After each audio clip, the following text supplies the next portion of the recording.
Kita libatkan matematika sedikit nih, plus logika ya.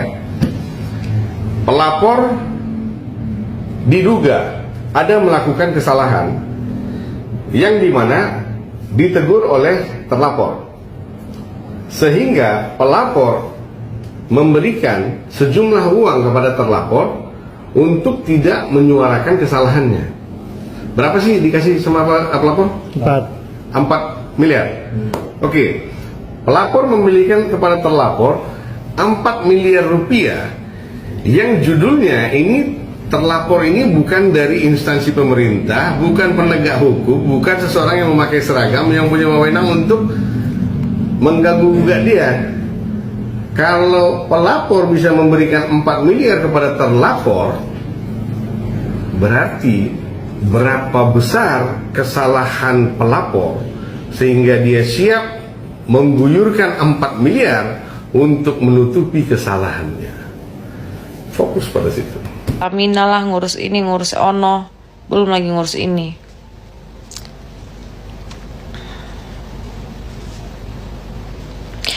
Aku tuh bantu Kaniki untuk menyuarakan ini supaya kasusnya nggak tenggelam gitu aja. Udah itu doang. Aku cuma bisa bantu supaya ini terus disuarakan setiap hari sampai selesai, sampai ini baru gue diam.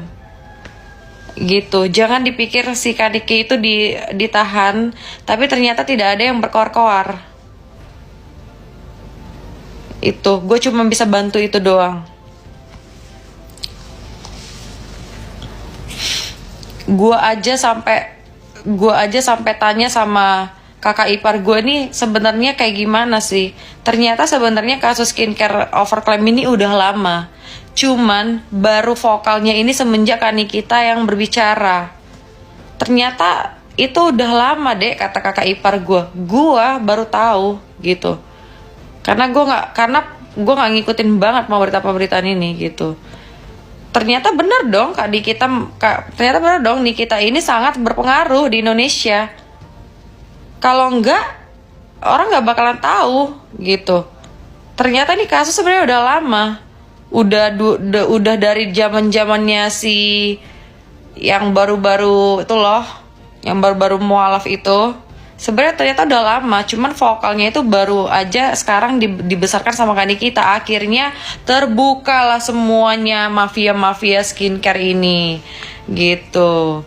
Iya kan, terbukalah semuanya. Bagus dong kalau gue bilang. Jadi lu pada orang-orang yang mau berbuka bisnis, lu nggak sembarangan jualin skincare. Lagian ya, lucu kadang-kadang kalau gue bilang lu jual skincare muka tapi lu bukan dokter. Masuk akal nggak?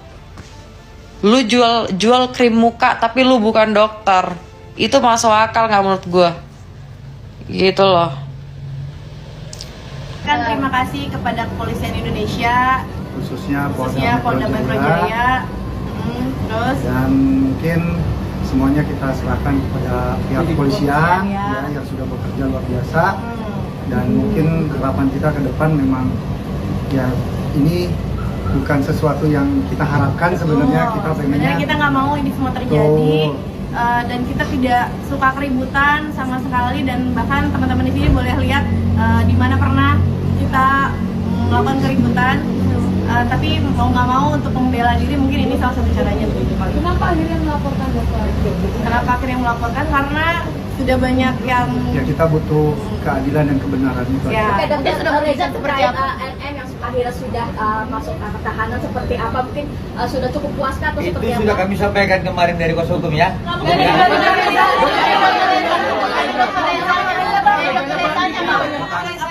Ini bukan kehendak kami, bukan keinginan kami, tapi mau bagaimana lagi, karena ini adalah salah satu cara mungkin kami untuk membela diri, karena ya mau gimana lagi, tapi ini bukan hal yang kita inginkan.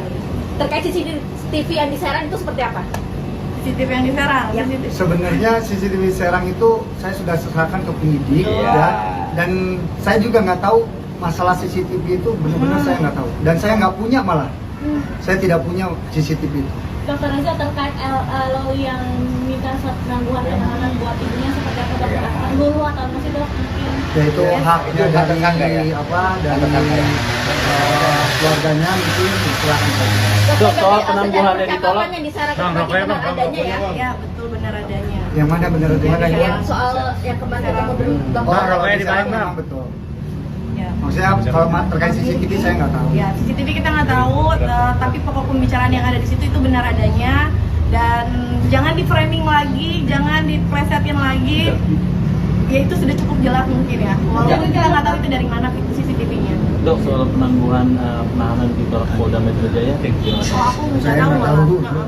Masih ada jalur damai juga dokter kalau dia nggak mau. Saya pikir begini ya, proses hukum sedang berjalan. Betul, Ya, kita hormati sedang proses berjalan, kita hormati proses hukum. Ya, pada prinsipnya klien kami dari awal kami sampaikan taat aja hukum.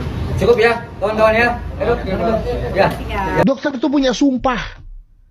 Apa sumpahnya? Memperkaya diri. Izin stage ya Om Ded ya. Saya sudah lihat tadi podcast monolognya Om Ded, bagus banget, keren banget. Benar-benar substansinya kena semua ya. Terutama dokter ya. Apalagi mereka punya sumpah yang mana mereka itu seharusnya memegang teguh ya sumpah mereka terhadap profesi mereka, yaitu bisa menjadi manfaat kepada masyarakat. Dan juga profesi dokter kan sebenarnya kan mulia sekali ya. Karena bisa dibilang tuh tingkat chance mereka untuk dekat dengan Tuhan tuh lebih besar. Kenapa? Karena mereka itu juga sebagai wakil Tuhan juga kan, untuk membantu manusia-manusia yang mungkin sedang sakit atau menyembuhkan orang-orang sakit. Tapi ada beberapa pendapat yang saya sendiri yang mungkin berbeda dengan Om Ded, yang mana Om Ded di situ ada bilang soal pebisnis, bukan podcaster, nggak ada sumpah dan lain-lain. Memang benar, memang nggak ada sumpah sih. Tapi saya rasa apapun profesinya tetap sih kita itu ada sumpah, walaupun bukan cuma sumpah secara profesi, tapi sumpah kepada Tuhan kita bahwa kita ya secara tidak langsung itu harus menjadi manfaat bagi orang banyak gitu. Karena siapapun orangnya, mau pebisnis, mau podcaster atau apapun itu ya profesinya, bahkan profesi-profesi yang di luar dari itu pun memiliki platform yang besar di YouTube, di TikTok atau di media sosial lainnya, dan mereka memiliki follower yang banyak ya. Mereka itu tanggung jawabnya sebenarnya besar sekali gitu, yang harus dipertanggungjawabkan di dunia ini. Kenapa? Karena apapun kata-kata mereka, apapun yang mereka keluarkan, baik itu merupakan pandangan pribadi atau apapun manfaatnya dikasih kepada kepada orang-orang ya, kepada masyarakat, itu efeknya besar sekali. Kalau misalnya hal yang misalnya kurang baik, itu akan berdampak juga dari atas ke bawah. Jadi menurut saya itu semua pun kita ada tanggung jawabnya kepada dunia ini, yaitu kepada Tuhan kita. Jadi kalau segala sesuatu kita lakukan berdasarkan karena kita mengasihi Tuhan kita, ketakutan kita kepada Tuhan, maka apapun yang kita lakukan di dunia ini itu adalah kita lakukan dengan sepenuh hati, seperti itu. Dan juga itu semua saya rasa kayak dokter, bukan cuma dokter aja kan, atasnya dokter pun mungkin yang membuat sistem dokter, apakah benar-benar sepenuh hati menciptakan sistem untuk kedokteran itu, untuk menciptakan dokter-dokter yang bisa membantu banyak masyarakat. Karena kan kita tahu ya, untuk kuliah dokternya juga nggak gampang, biayanya juga mahal, dan juga banyaklah hal-hal lainnya yang mempersulit dokter gitu, nggak gampang gitu. Nah, apakah itu sendiri juga sudah dibenarkan gitu? Jadi menurut saya dari atas ke bawah itu semuanya ada hubungannya juga. Jadi apapun itu profesinya, menurut saya bahkan tukang sapu pun mereka juga ada loh tanggung jawabnya mereka juga kepada Tuhan. Kenapa? Kalau misalnya kita sering lihat tukang sapu, terutama di gereja yang dekat katedral itu kan, dia suka sapu-sapu di bagian trotoar tuh, itu tiap hari ada di situ terus gitu. Bisa aja kalau misalnya dia nggak pengen sepenuh hati kerjanya ya, bisa dia makan gaji buta, toh kerja nggak kerja juga nggak ada yang tahu kan, seperti itu. Jadi apapun itu menurut saya sumpah kita itu bukan kepada profesi, tapi sumpah kita kepada Tuhan kita. Jadi kalau memang kita udah takut sama Tuhan, saya rasa apapun itu yang kita lakukan pasti benar-benar tujuannya untuk manfaat kepada sesama kita. Keep peace and love.